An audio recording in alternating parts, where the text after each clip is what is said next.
History remembers some names with ease. Others had to fight to be heard. And even when they screamed the truth from the rooftops, the world chose to look away.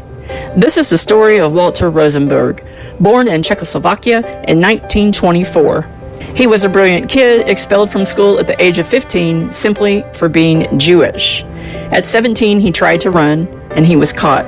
On June 15, 1942, he was put on a transport train.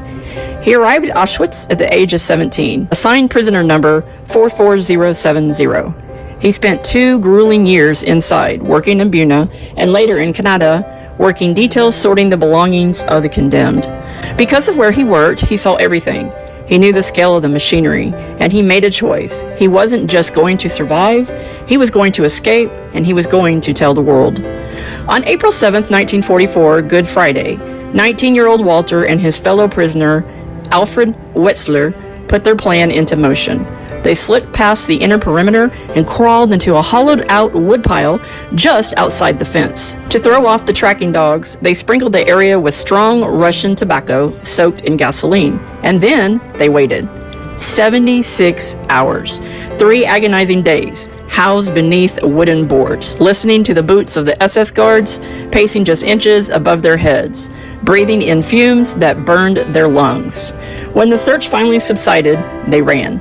130 kilometers back to Slovakia, barefoot, for 11 days. When they reached the safety in Zelina, they didn't rest. They sat down with the Jewish Council and dictated a 32-page document.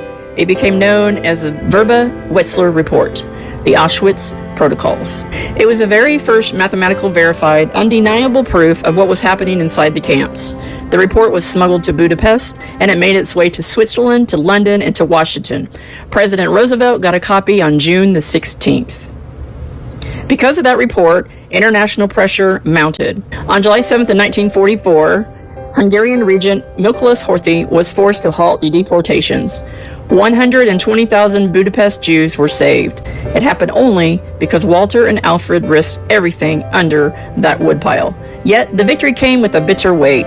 Walter later accused certain leaders of holding back to report to protect their own negotiations while thousands died every single day.